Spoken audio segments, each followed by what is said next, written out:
안녕하세요. 수학 시간입니다. 오늘은 수학 교과서 42쪽과 43쪽 도전 수학을 해보도록 하겠습니다. 목장에 울타리를 설치해 볼까요?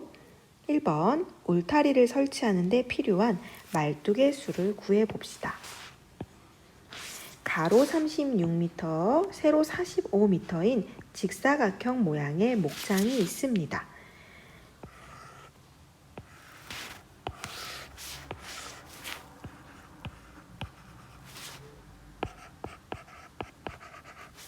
목장의 가장자리를 따라 일정한 간격으로 말뚝을 박아서 울타리를 설치하려고 합니다. 내 모퉁이에는 반드시 말뚝을 박아야 하고 말뚝은 가장 적게 사용하려고 합니다. 여기에서 구하려고 하는 것은 무엇인가요? 네, 구하려고 하는 것은 울타리를 설치하는 데 필요한 말뚝의 수를 구하려고 합니다.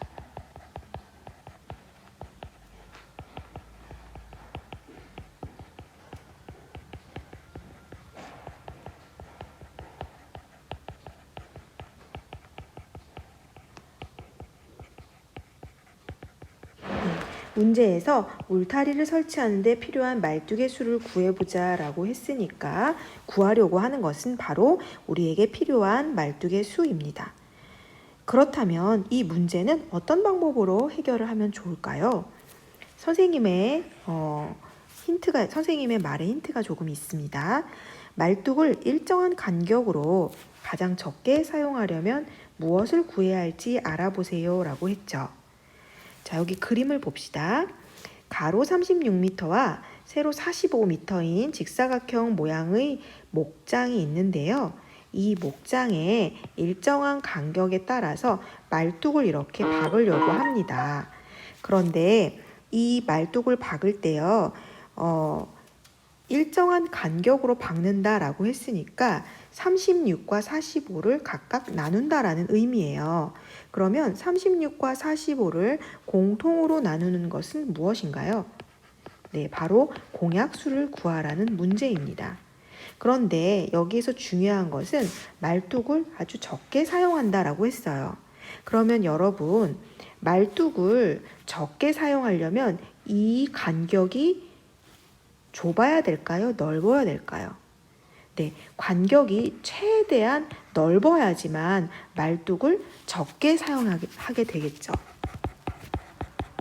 간격이 최대한 넓게 내가 말뚝을 박아야지만 말뚝을 조금만 사용을 해도 된다라는 겁니다.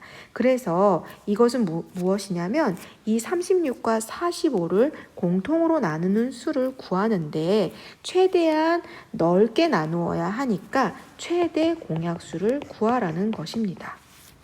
이해됐나요? 자, 그러면 여기를 조금 지워볼게요. 네, 조금 지워보겠습니다. 그림을. 그래서 이 문제는 가로 36m와 세로 45m의 말뚝을 박는데 일정한 간격으로 그 각각의 가로와 세로를 나눠서 그 간격만큼 말뚝을 세우는 거기 때문에 두 수의 공약수를 구하는 것이고요. 간격이 최대한 넓게 구해야 되기 때문에 최대 공약수를 구해야 한다라는 것입니다. 이해됐나요?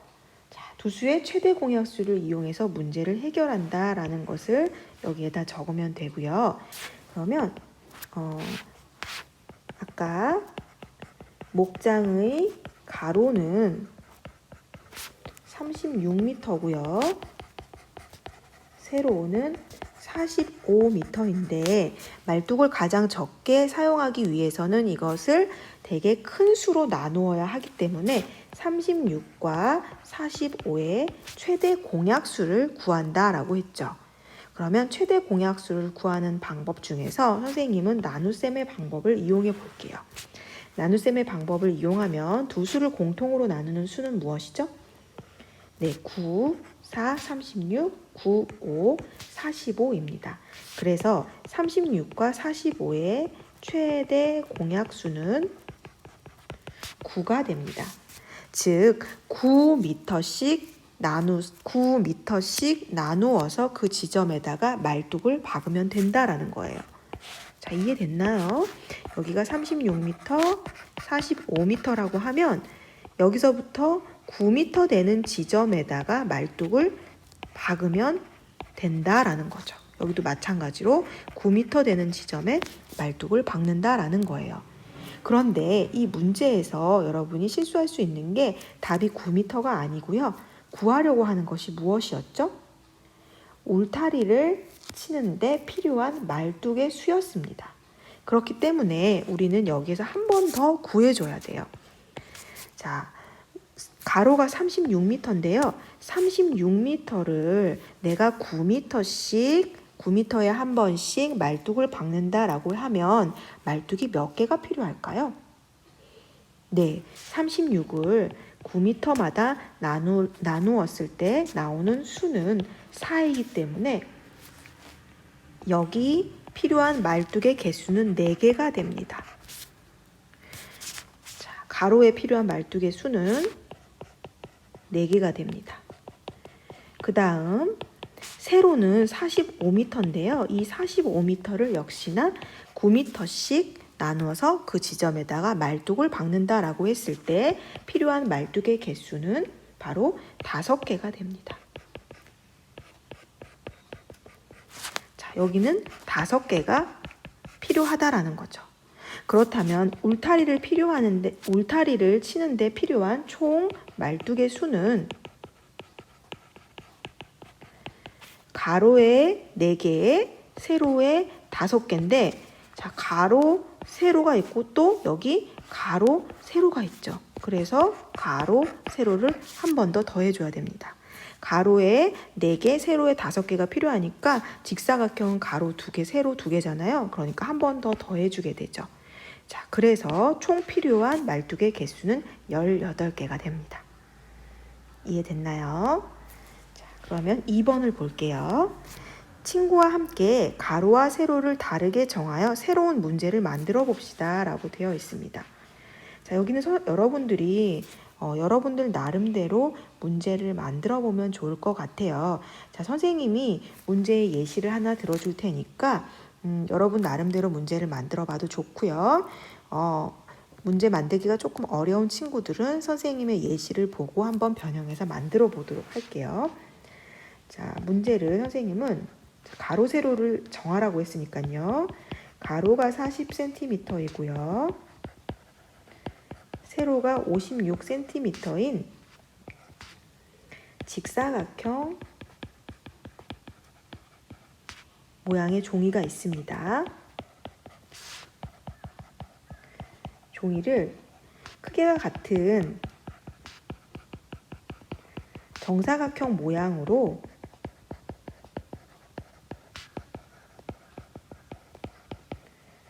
남김없이 자르려고 합니다. 남김없이 나누어 자르려고 합니다. 가장 큰 정사각형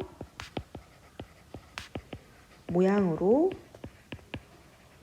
자르려면 정사각형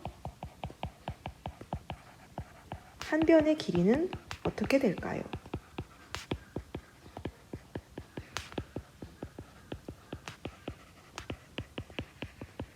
자, 이런 문제를 선생님이 내보려고 해요.